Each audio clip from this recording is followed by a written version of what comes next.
I should be giggling or crying at these, because this is just insane. Hi, my lovelies, it's Rebecca Rogers. Welcome to my channel, or welcome back if you've been with us for a while. I'm so happy that all of you guys are here. And today, it's time for social workers to tell everybody we can't make this stuff up. I asked my Facebook and Instagram followers, hey social workers, what are some things you've experienced at work that make you think, oh my gosh, I don't get paid enough? And here are 15 of their answers. I had a client falsify her drug test with lemonade and admit to it, but also say she's gonna keep doing it and doesn't understand why I can't accept lemonade as her drug test sample. I don't even know what to say for some of these. A lot of times social workers deal with people who genuinely just don't know any better. And reading through some of these responses, it's really hard for me to figure out who really doesn't know any better and who's just, ugh. I hope she understands the point of the drug test sample. I feel like it's not gonna come back clean. I was doing a wellness check on a child when the mom proceeded to kick her kid for talking back right in front of me. Yeah, I took that kid with me that day. As you should. There are so many people out there who deem social workers and child protective services as the enemy, but you can't just kick your kids. I don't understand. And I know there's gonna be some people that are like, kids need to be disciplined. That's not discipline. And I'm not even gonna get into the whole argument of like how to punish children. I don't have kids. I'm not gonna pretend like I have kids. I don't know what it's like. What I do know is that kicking your child, no. I was called to a scene where two residents were in a full-on fist fight. Apparently, this fist fight was over the last piece of Trader Joe's flourless chocolate cake. Both parties confirmed afterward that the fight was indeed worth it. Now I feel like I gotta get me to Trader Joe's and get some of this cake. I mean, they said it's worth it, so. I had to take these two kids away from their parents. They were being severely abused. The next week, I was at a grocery store, and in the parking lot, the parents, I guess, tracked me down and jumped me. I was beaten to a pulp and was sent to the hospital. So hold on a second.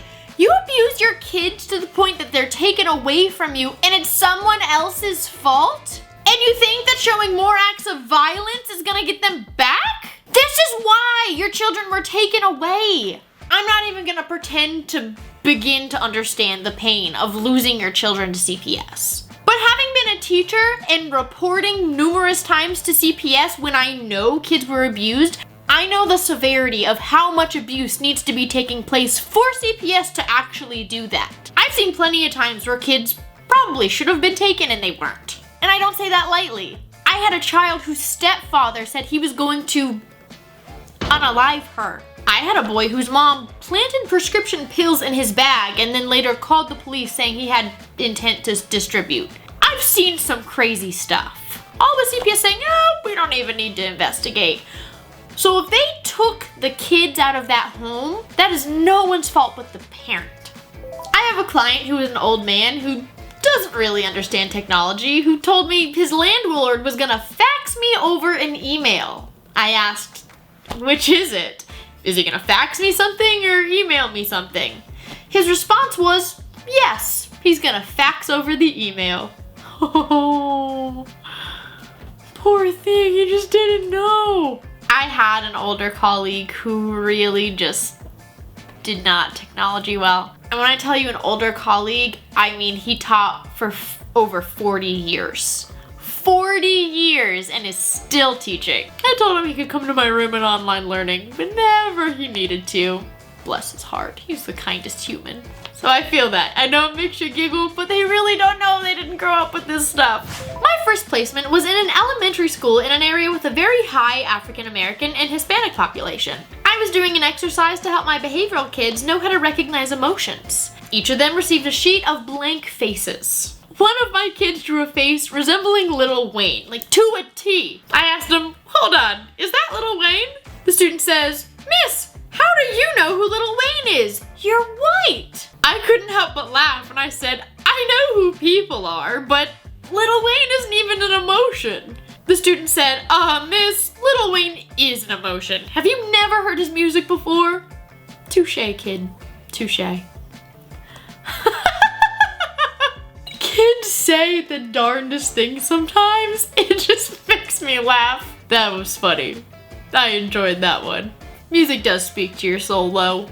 I was called down to a school where a young boy asked me straight up, "Hey, are you pregnant? Because your belly's huge."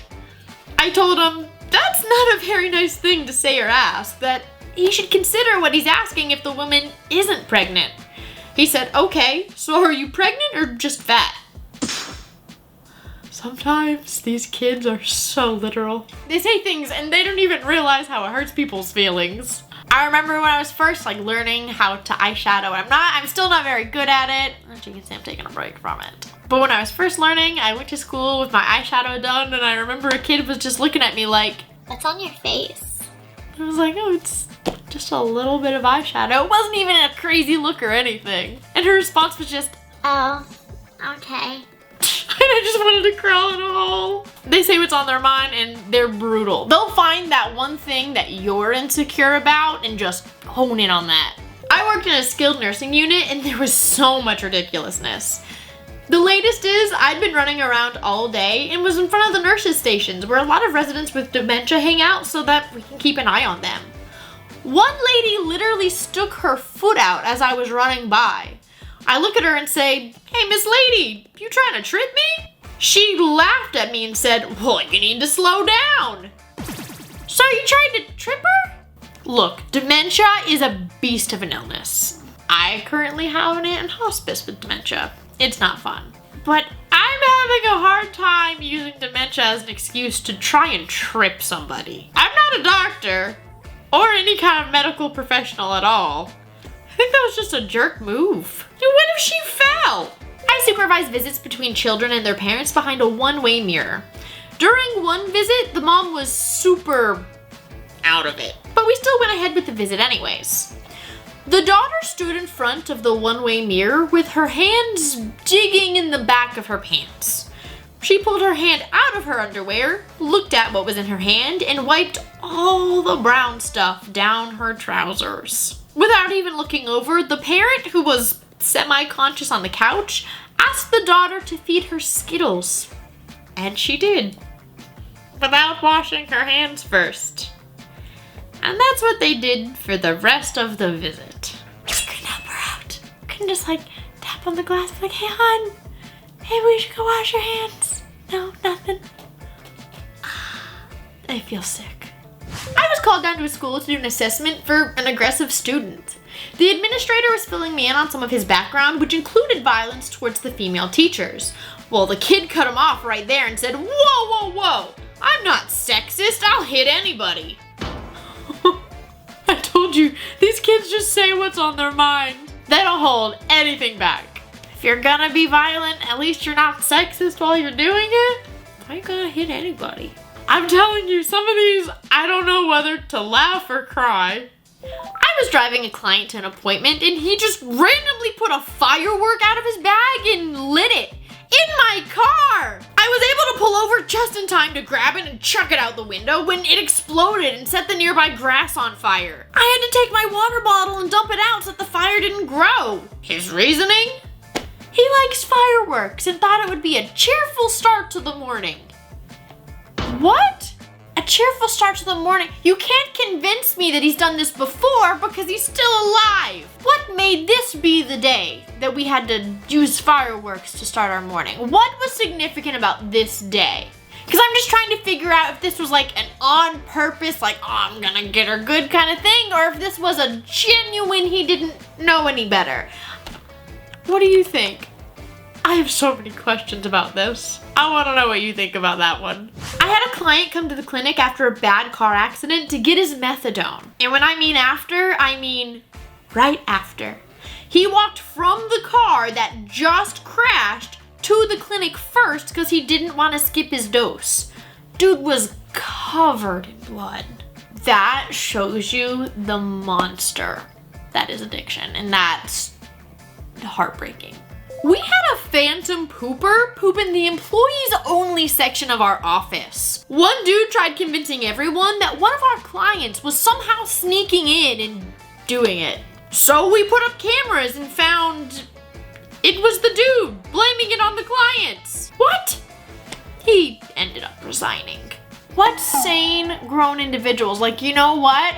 I'm gonna poop right here on the floor of my office. I've read too many stories of random adults pooping on the floor or smearing it on the walls in bathrooms at retail places or restaurants. Why? Why is this a thing? I don't understand. I don't understand. It freaks me out. No! What possesses a grown individual to do this? I need to know. I need to know why this is a thing. Absolutely ridiculous. Why are you blaming it on the clients as if they don't have enough problems going on? You want to blame this on them? Come on, dude. I was doing a wellness check on a child, and when I knocked on the door and someone opened it, there were people just canoodling on the couch right in front of me.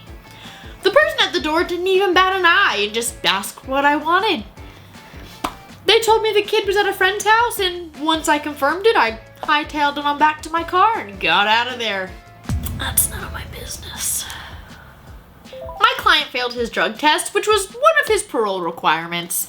He insisted that I planted the drugs in his system because I'm a woman and all women are evil. The people who do what they're not supposed to do, and it's everybody else's fault. Some people just need to learn to take responsibility for their actions. And I'm sure there are crazies out there, just like teachers. Most teachers are so loving and love to be there and love the kids and want to help, but there are a few crazies out there that genuinely mean harm. I'm sure that's the case with every profession, even social workers. But there's a difference between there being like one of the few crazies and a dude who's failing his drug test and he's, I don't know how those drugs got there. Come on, Willis. I don't actually know if his name is Willis or not. I just deemed him that name. And I know you're thinking, why? I don't know. 'Cause women are evil! That was a really bad evil laugh. I need to work on that. That was 15 stories from real social workers that we just can't make up. There are so many occupations out there that go underappreciated, and I feel like a large part of that is society not understanding what they deal with on a regular basis. So if there's an occupation that I need to draw attention to, let me know in the comments. I even made a little subreddit for this series. If you watch my Bad Apple series, you know that. The subreddit that I made is r/we can't make this stuff up.